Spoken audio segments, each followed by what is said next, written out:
Ngayong umaga, hinamon namin ang dalawa sa cast members ng bagong youth-oriented series na Maka para manghuli ng crab. Ang kumasa sa hamon namin, wala iba kundi si Dylan Menor. Gumaganap bilang si Dylan De La Paz sa bagong youth-oriented series na Maka. Ikaw yun ah. Yung epal na mayabang sa tricycle ah. At si Mayan Basa, mas kilala sa tawag na Bangus Girl, na gumaganap naman bilang Mayan Cortez. Hello! My name is May, 14 years old, your one and only Bangus Girl! Maka, kasama ng dalawa ay si Gideon, ang owner ng farm. So dito po sa aming lugar sa pagkapalaisdaan, ang mga inaalagaan po namin ay alimango. Ito po ay nag-exist na for about 20 to 30 years. So pagkabata, ito na po yung namulatan ko na hanap buhay po namin dito po sa Masantol, Pampanga. Yung mga mahuhuli po namin na alimango dito ay yung tinatawag po nilang mud crabs. Ito po yung tinatawag nilang bulik sa salitang Tagalog.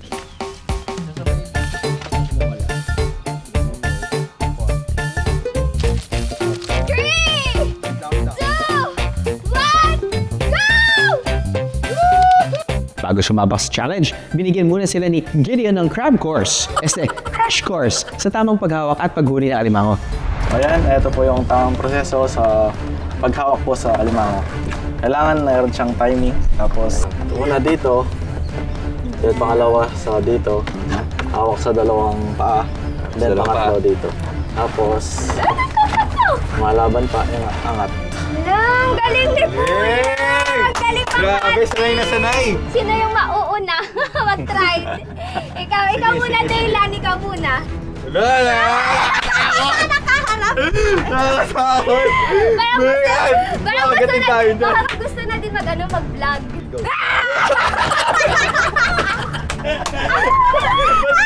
Bumaliktad! Isa pa.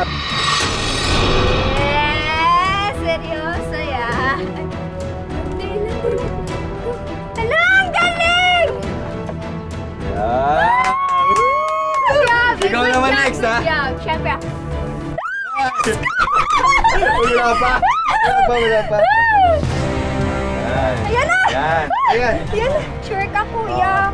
O, Kuya, pababa yung ano niya, Kuya. Angat na. Okay, angat mo lang. Ay, mga kaha! Kaya ko! Ay, kaya!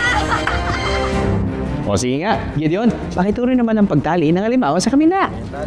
1, 2. Then pangalawa. Uy, baka mangga. Ito. Sarado. 1. Galing! Ang galing ni Kuya Gideon, sanay na sanay. Dahil kakatapos lang sa pag-seminar ni Gideon, punta na agad tayo sa first challenge, ang pagtatali ng alimango. Magawa kaya nilang makapagtali ng alimango? So, ganito ang tamang paghawak, sabi ni Kuya Gideon.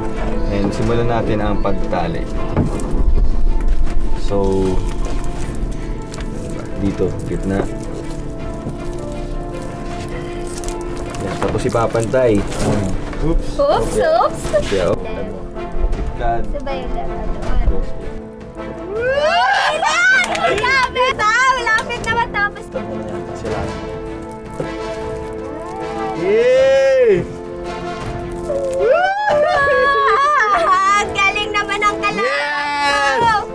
Huli! Maka! Ano yan? Ako na. Sa turn ni Mian, kinabahan na si Gideon. Ito. So may bagong technique si Kuya. Ganyan. Ganyan. Yan! Uy! Isa na lang! Isa na lang. Yan. Labot. Yan! Aba, mga fast learner pala ang mga students natin. Pareho nilang naitali ng mabilis ang alimango. Naging confident ako kasi maayos naman yung pagkaturo ng yung tamang pagtali ng alimango. Pag ikaw nakagat nito, naku, hindi ka talaga makakapagtrabaho niyan. Sa final challenge, kailangan nilang makahuli ng alimango sa gitna ng putik. Simple lang ang mangyayari sa round na ito. Susuyurin nila ang area para manghuli ng alimango nang sila lang at walang tulong ng iba. Sino kaya sa dalawang Maka Star ang makakakuha ng mas maraming alimango. Agad-agad na bumaba ang dalawa sa putikan. Lumubog din naman sila agad. Pero maya-maya pa. Aba, hindi lang yata sa bangus malupit itong si Mayan dahil may naspatan agad siya ng alimango.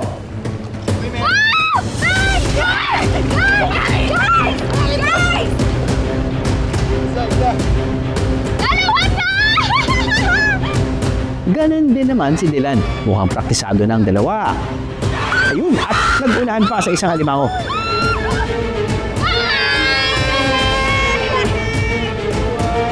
Oo na, challenge done kayo guys. Grabe mga kaahat, 10 minutes pa lang po kami naghahanap ng mga alimango. Pero parang buong araw kaming nagtrabaho. Pagkatapak pa lang dun sa mud, talagang lulubog yung paa mo eh. Yung Super buong legs kita mo. nyo naman po. Kaya sobrang, yun nga sabi ni Mayan, sobrang hirap ng ginagawa ng mga kumukuha ng mga alimango, ng mga isda. Sobrang hirap. And sobrang saya ng experience, no Mayan? Yes! First Uulit time. ka pa ba? Oh, game ako. Game ako. Kailangan ng iba yung pag-iingat sa paghawak ng crustaceans na ito. Dahil sa totoo lang, ang kanilang bawat sinhit. Aray, aha.